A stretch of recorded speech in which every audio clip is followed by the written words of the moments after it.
I never imagined my peaceful morning would be interrupted by the sight of three enormous bulldozers parked squarely across my driveway, or that Nancy from the HOA would be standing behind them smirking like she'd already won. But what she didn't realize was that she had just picked a fight with the wrong person. Quite literally, she had no idea I owned the very land her machines were parked on. What would you do if you found out that the HOA constantly hassling you was not only acting illegally, but also siphoning off thousands of dollars from your neighbors? I can still remember that morning vividly. The sun warmed my back as I knelt beside the driveway, gently pressing the last tomato seedling into the earth. After spending 15 grueling years working 80-hour weeks as a corporate attorney, gardening had become my therapy. There was peace in the soil, in watching something grow under your care. "Excuse me, just what do you think you're doing?" I looked up, startled, and found Nancy Williams glaring at me from the edge of my property. Her arms were crossed over her crisp designer blouse, her platinum hair untouched by the breeze, lips set in a tight, judgmental line. "Morning, Nancy," I greeted her, brushing dirt from my hands onto my apron. "Just expanding my vegetable garden a little." Her eyes narrowed as she examined the neat row of raised garden beds lining the side of my driveway. "This is unacceptable, James. The Willow Creek Estates bylaws clearly state that front lawns must be landscaped with approved flora. Vegetable gardens belong in backyards, out of sight." I took a deep breath. Nancy had been in charge of our HOA for the last 5 years, and during that time, our once friendly neighborhood had become a minefield of nitpicking regulations and surprise fines. "Nancy, my property deed is older than the HOA by 3 decades. I have grandfathered exemptions from most of your rules," I said as I stood, suddenly aware of how my soil-covered jeans clashed with her spotless appearance. "That's not how it works," she snapped, pulling out her phone. "But I'm documenting this violation. The board will be informed immediately." I watched as she snapped multiple photos, her fingers tapping furiously at the screen. Two neighbors walking their dogs slowed down to observe. "I've read every page of the HOA agreement," I said calmly, "and I have written confirmations from the previous board acknowledging my exemption. Would you like to see the documents?" She waved me off with a flick of her hand. "Save it for the hearing, Mr. You'll receive a formal notice by tomorrow. I suggest you start clearing out this mess before the daily fines start piling up." As she stormed off, I noticed Mr. Jenkins across the street giving me a look of sympathy. Nancy had gone after him last month for repainting his mailbox forest green instead of the regulation hunter green. Sure enough, that evening, a bright orange violation notice was plastered on my front door. A 53 daily fine until I removed the unauthorized agricultural activity from my yard. The hearing was set for next week. I added the notice to a bulging file I'd labeled HOA nonsense. But this time, something felt different, more targeted, more personal. Later, my phone rang. It was Eleanor Ramos, the kind-hearted widow who had lived down the street longer than the neighborhood had even existed. "James, dear," her voice crackled through the phone, "I saw Nancy giving you trouble this morning. You're not the first. Last month, she fined the Thompsons $500 because their daughter's wheelchair ramp didn't match the architectural aesthetic of the neighborhood." My blood boiled. "That can't be legal." "It's not," Eleanor replied, "but they couldn't afford to fight it, so they paid and painted the ramp. Nancy's gotten bolder ever since her friend Robert started serving as the HOA's attorney." I thanked her for the heads up and hung up, but sleep was hard to come by that night. The next morning, I decided to dig into some history before heading to work. My family had once owned a huge chunk of this land before developers bought it out in the 70s. I remembered my father mentioning something about retained rights, but I'd never looked into it. As I rifled through old boxes in the attic, I suddenly heard the unmistakable roar of engines. I rushed to the window and froze. 3 bulldozers, massive ones, were parked right across my driveway, blocking my car in completely. Nancy stood beside them in a sharp pantsuit, flanked by a tall man in a pricey-looking suit I didn't recognize.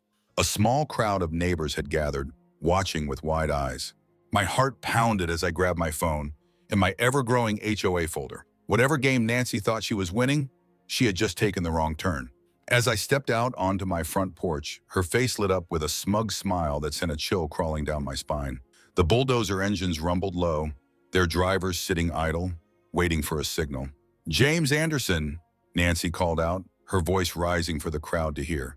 "The board convened an emergency meeting last night. Due to the severity of your violations, we've authorized immediate action." The man beside her stepped forward in his sharp, tailored suit. "I'm Robert Taylor," he announced, "legal counsel for the Willow Creek Estates HOA. These," he waved dismissively toward my garden beds, "are authorized structures. They're being removed today under Section 8.3 of the bylaws. Immediate remedy for a public nuisance." A hush fell over the street. Mrs. Patel stood frozen, hand clamped over her mouth. The Henderson kids abandoned their bikes to watch. I slowly descended the front steps, my brain running through possible moves like a chess game. I needed to buy time. "Mr. Taylor," I said, keeping my tone steady, "I suggest you revisit your interpretation of the bylaws. Those aren't structures. They're temporary, movable garden beds. And more importantly, you're about to commit a very costly mistake." Robert's confident smile twitched for a moment. "We're not intimidated by empty threats, Mr. Anderson. The HOA covenant gives us full authority." Nancy stepped forward, practically glowing with self-importance. "James, this is ridiculous. Just tear out the eyesores, pay the $300, and we can all move on." The bulldozers revved louder, the closest operator shifting uneasily in his seat, unsure whose lead to follow. I calmly pulled out my phone. "Before you proceed, I want you to know this interaction is being recorded. Also, I've contacted my colleague from the law firm. He'll be joining us shortly. And one more thing, you might want to ask yourself whose property those machines are currently sitting on." Nancy groaned, throwing her hands in the air. "James, enough with the legal nonsense. Nothing you say is going to stop this." But just then, a sleek black car pulled up to the curb. The gathered crowd instinctively parted as Sheriff Martinez emerged, followed by a woman clutching several large rolls of official-looking documents. Nancy's smugness flickered, then faded. "What is this? We don't need law enforcement. This is an HOA matter." I smiled for the first time that morning. "Nancy, I don't think you fully understand whose driveway you've blocked. And more importantly, you have no idea whose land you've trespassed onto." The woman, struggling slightly under the weight of the oversized files, made her way to the hood of the sheriff's car and unfurled the documents. "These," she said, "are the original survey maps from 1973. She pointed to the aged paper with a gloved finger. "And this right here is the official property transfer agreement between the Anderson family and Willow Creek Development Corporation." The neighbors leaned in, whispering. The bulldozer engines finally went silent. Nancy surged forward, clearly rattled. "This is absurd. Whatever dusty papers you dug up can't override HOA regulations." Sheriff Martinez raised a hand. "Ma'am, I suggest you let the county clerk explain." The woman adjusted her glasses and continued. "According to the county's records, when the Anderson family sold the land for development, they retained several rights. First, mineral rights under the entire 200-acre tract. Second, ownership of all utility easements running beneath the neighborhood's main roads. And most importantly," she looked up, "explicit exemptions from any future HOA oversight for 5 properties retained by the family." I stepped closer. "And my home is one of those 5. Robert Taylor rifled frantically through his briefcase, sweat now evident on his brow. "That can't be. The HOA covenant applies to every property in Willow Creek. There's no record of exemptions." Miss Abernathy gave him a polite but firm smile. "Your covenant was filed in '95, Mr. Taylor. These agreements were recorded with the county in 1973. Legally, they override anything your HOA put in place after that." Nancy's face had turned a deep shade of red. "This has to be a trick," she spat.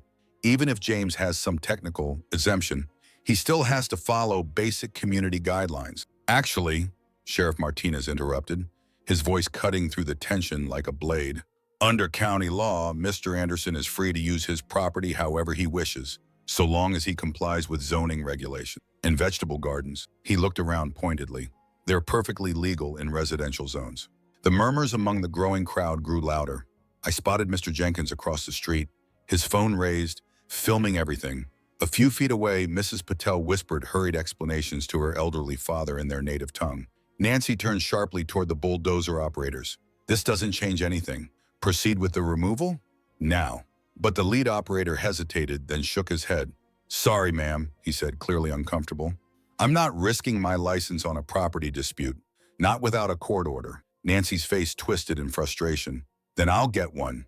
Today." I stepped closer, my voice dropping low so only she and Robert could hear. "There's something else you should know. Those bulldozers? They're parked directly on an easement that, according to these documents," I held up the folder, "legally belongs to me. That's trespassing. And since you brought them here with the clear intent to cause property damage, I let the silence finish the sentence for me. Robert grabbed Nancy's arm, urgently whispering something in her ear. Her eyes widened, not with indignation this time, but with a flicker of fear. "Sheriff," I said, my tone calm but firm, "I'd like to file a report for attempted property destruction and trespassing." Martinez nodded. "We can get that started right now." "This is outrageous," Nancy suddenly shrieked.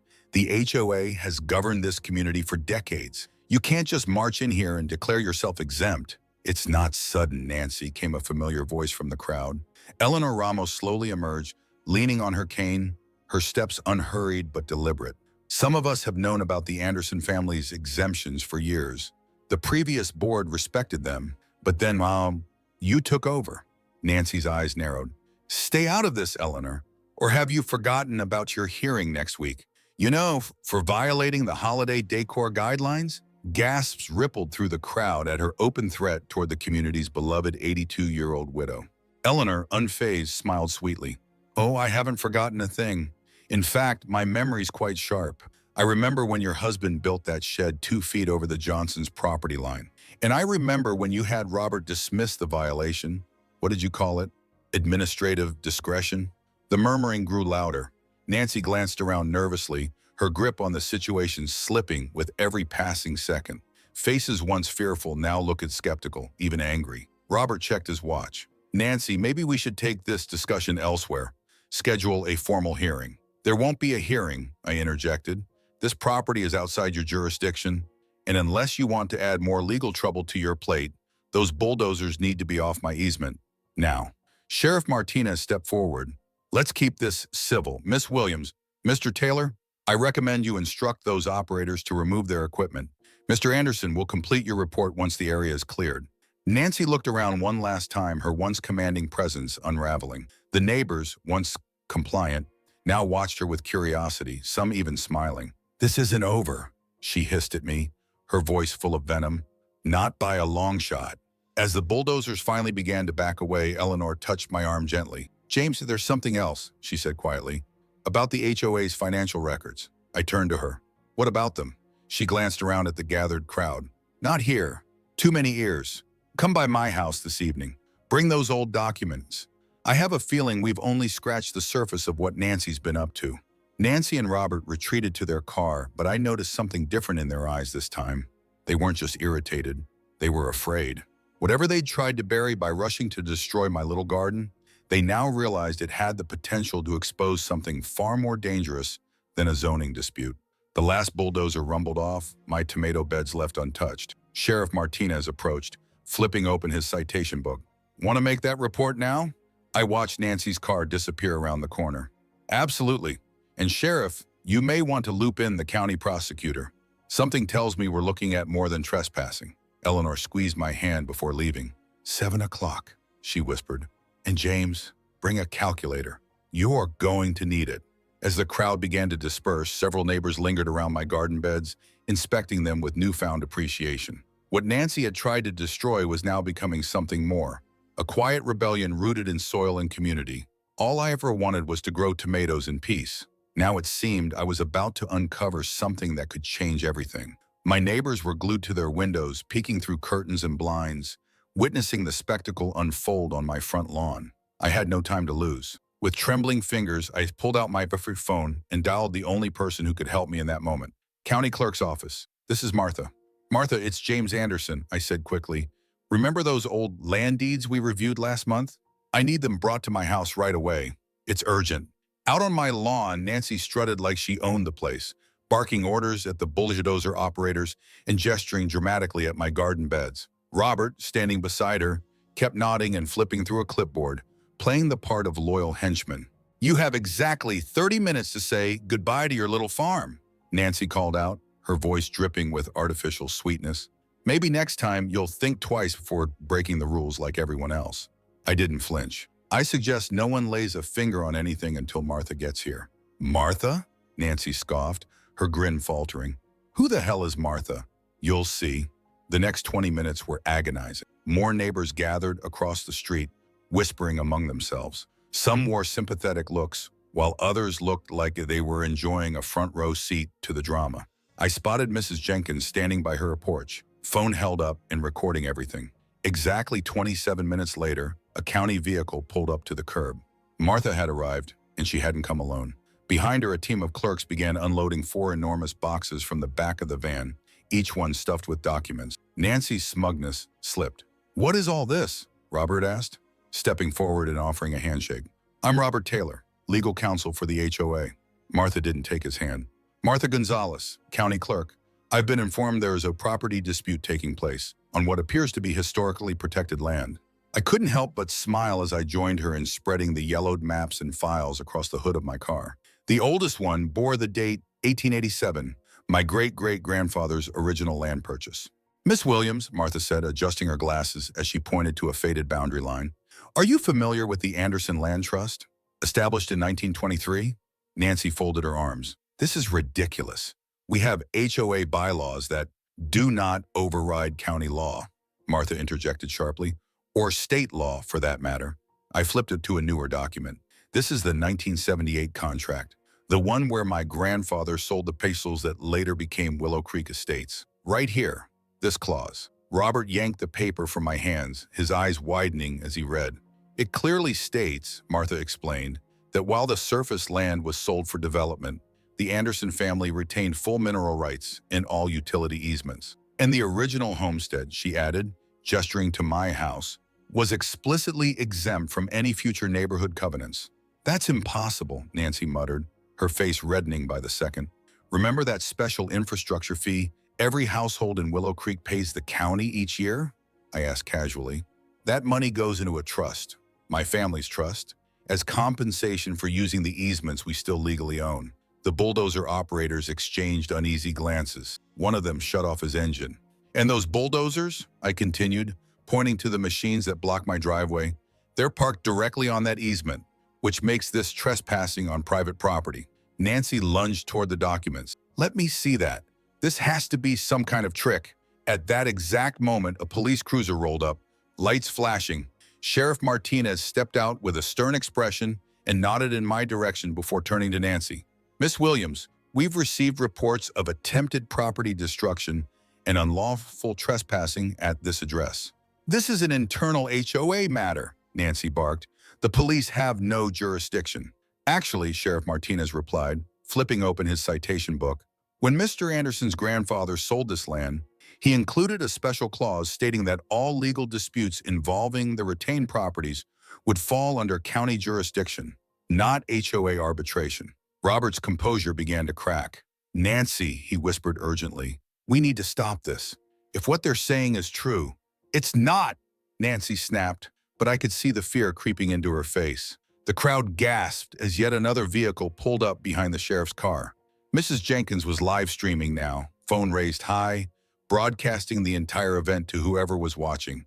Then came a voice no one expected. "Stop those machines, right now." Heads turned as the back door of the newly arrived car swung open. A familiar figure stepped out, frail but fierce, with a cane in hand and fire in her eyes. Eleanor Ramos. The voice that echoed through the crowd belonged to none other than Eleanor Ramos, the sharp-minded 83-year-old widow who lived 3 doors down. She leaned heavily on her cane as she stepped onto my property, but her eyes blazed with a fire that made even Nancy falter for a second. Nancy scoffed. "Eleanor, go home. This doesn't concern you." Eleanor's laugh was crisp and cutting. "It didn't? When you threatened to fine me $500 for my Christmas lights last December, you made it my concern." I hadn't seen much of Eleanor since I'd helped her sort out some legal paperwork after her husband passed away the previous winter. She had kept mostly to herself since then, quiet, polite, invisible, but not today. "Mrs. Ramos," Sheriff Martinez began gently, "perhaps it's best if you—" "I'm exactly where I need to be," she cut in, firm as ever. She turned to me. "James, show them the 1978 map." Caught off guard, I hesitated a second before flipping through the documents and handing her the one she meant.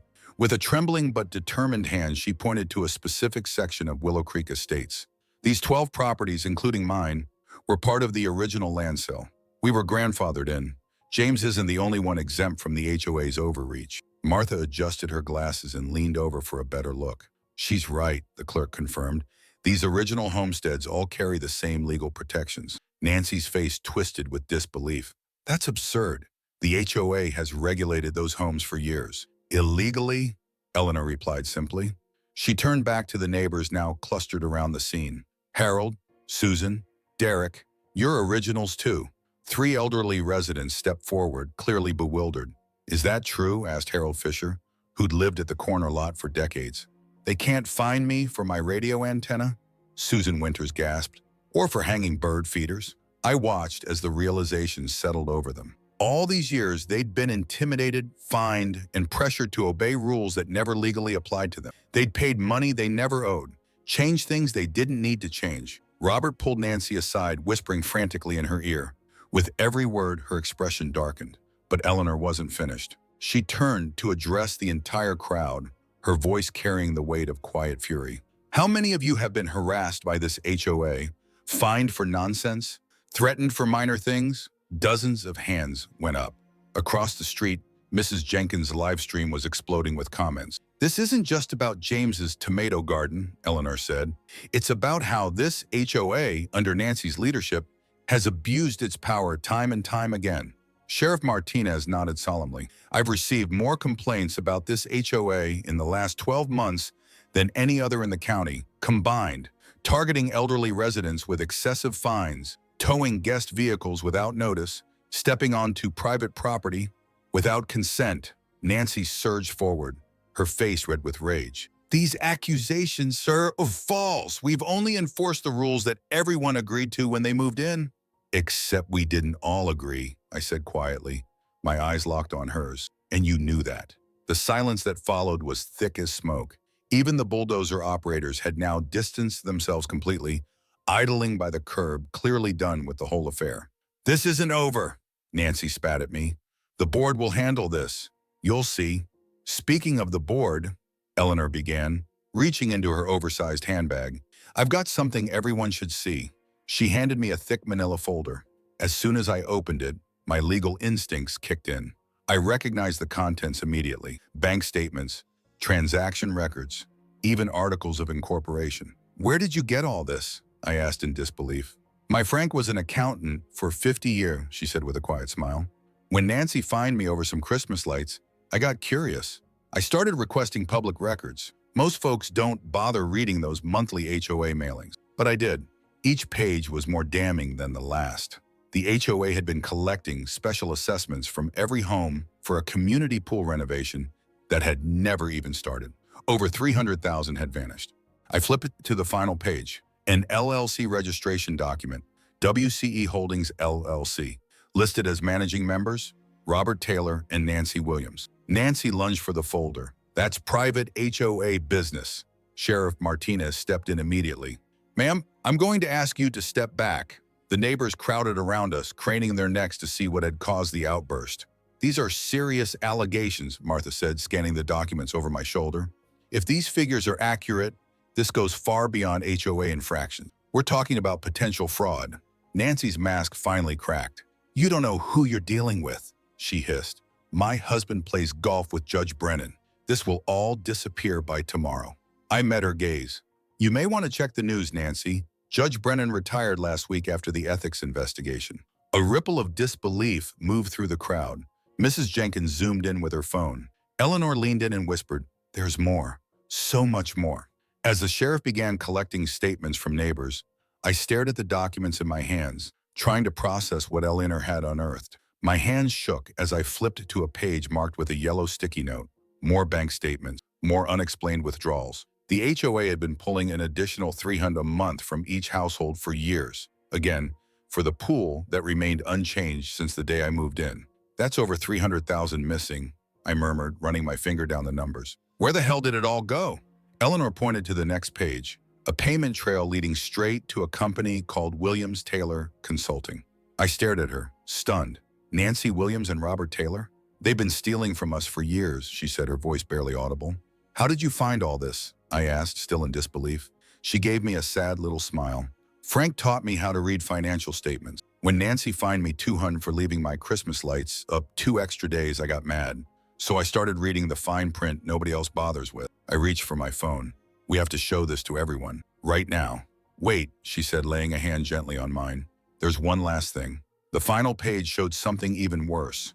A plan to target and pressure 5 elderly homeowners, people with little family, no legal help, to sell their homes far below market value. Nancy and Robert planned to flip the properties through their LLC and double their profit. My blood went cold. They're preying on people who can't fight back, Eleanor whispered. People like me. They're going after people like me, Eleanor said softly. People who live alone, who might get scared into silence by legal threats. Sheriff Martinez had been listening from the sidelines, but now he stepped forward, shaking his head with quiet seriousness. This isn't just HOA overreach anymore, he said. This is fraud. I straightened my back. My hands no longer trembled. I knew what I had to do. I'm calling an emergency neighborhood meeting tonight. 3 hours later, the clubhouse was packed to the brim. Every chair was filled, neighbors stood shoulder to shoulder along the walls, and some even pressed against the windows, straining to hear. I stood near the front, my laptop connected to the big screen, my heart pounding, but my voice steady. These are the people we trusted to look after our community, I began, flipping through document after document. And they have stolen over $300,000 from us. Gasps spread across the room. When I revealed the plan to exploit elderly homeowners, anger replaced shock. They were going to force your parents, your grandparents, out of their homes, I said, just to flip the properties for profit. Where are Nancy and Robert now? Someone shouted. They were invited, I replied. They declined to show up. Their absence speaks louder than anything they could have said. Then Mr. Jenkins, our retired judge who'd lived on the corner for decades, stood. I move that we vote now to dissolve the entire HOA board and appoint temporary leadership until formal elections can be held. It wasn't even close. 76 hands shot into the air in unanimous agreement. As neighbors lined up to sign the legal paperwork I'd prepared, my phone buzzed. The caller ID read, Nancy Williams. I stepped outside into the cool night and answered. You've ruined everything. Her voice came through in a trembling blend of rage and panic. Do you even know what you've done? This isn't about winning, Nancy, I said quietly. It's about doing what's right. She laughed bitterly, but there was no real conviction in it. You don't know who you're dealing with, James. That little garden of yours? It's just the beginning of what I can take from you. The line went dead. I stood in silence for a moment, the night still around me. What could she possibly do now that everyone knew the truth? Back inside, neighbors were already forming committees, one to audit the HOA's financial history, another to simplify the rules that had been used to punish them. At the center of it all was Eleanor, sitting at a table like a general in a war room, calmly explaining how she had uncovered everything. Then came another buzz on my phone. A text. No name, just a number. Check your security cameras now. I opened the app and my heart dropped. On the screen, in grainy black and white night vision, I saw 2 figures in dark clothing tearing through my front yard. Even in the poor light, I recognized Nancy's unmistakable blonde hair and Robert's tall frame. They were ripping up my garden beds, hurling the plants across the lawn like vandals in a tantrum. I showed the footage to Sheriff Martinez. Without hesitation, he pulled out his phone. We'll have a patrol car at your house in 5 minutes. As we watched, Nancy turned toward the camera, stared straight into the lens, then smiled. Slowly, deliberately, she drew a finger across her throat. Another message came through. This is just the beginning. By the time I'm done, you'll wish you never planted a single seed. Can you arrest them for this? I asked, my voice low. Trespassing, vandalism, and with these threats, possibly worse, the sheriff replied. But James, be careful. Cornered people do reckless things. Eleanor placed her hand gently on my arm. You're not alone anymore, dear. None of us are. I looked around at the determined faces of the people I once called neighbors, now allies. Nancy and Robert had the money. They had the power. But we had something stronger, the truth and each other. Then another message arrived, this time with a photo. It showed a scanned copy of the very documents proving my property's exemption. Scribbled across the image in thick red marker were the words, "Originals burn so easily." I barely had time to process it before a crash echoed through my house. I ran downstairs. My kitchen window had been smashed. Glass glittered across the floor like jagged ice. Outside my garden, what was left of it, had been ripped apart. The security cameras confirmed it. Nancy and Robert had returned around 3 a.m., caught in full view, yanking my plants from the ground and laughing as they did it. I texted Eleanor immediately. Within an hour, 5 news vans were parked outside my home. Is it true, one reporter asked, the HOA president destroyed your property after you exposed her embezzlement? By noon, 30 neighbors showed up at my house, some with flowers, others with shovels, soil, and tomato seedlings. We're with you, Mrs. Jenkins said, placing a hand on my shoulder. Nancy tried to fine me $500 for hanging a bird feeder last month. I never thought I'd stand up to her, but today, I do. Sheriff Martinez arrived with papers in hand. Nancy Williams and Robert Taylor, he announced, have officially been arrested. The county confirms over $300,000 in HOA funds are missing. That same day, the neighborhood voted to dissolve the HOA permanently. In its place, we created something new, the Friendly Neighbors Group, with simple, fair rules that let people garden, decorate, and live in peace. 2 months later, we threw the biggest block party Willow Creek had ever seen. We held it in what used to be Nancy's yard. Her house had been auctioned off after her sentencing. The new family loved the idea of the shared community garden. You changed everything, Eleanor said, handing me the first tomato of the season. I smiled as I held it in my hand. I never wanted to take over the county, I told her. I just wanted to grow my vegetables in peace. If this story moved you, don't forget to subscribe to the channel for more powerful real-life narratives that expose injustice and celebrate community strength. Share this video to spread awareness, because sometimes all it takes is one person standing up to inspire an entire neighborhood to rise. Leave a comment below with your thoughts or similar experiences. We read everyone. And if you believe in fairness, transparency, and standing your ground, this is the channel for you.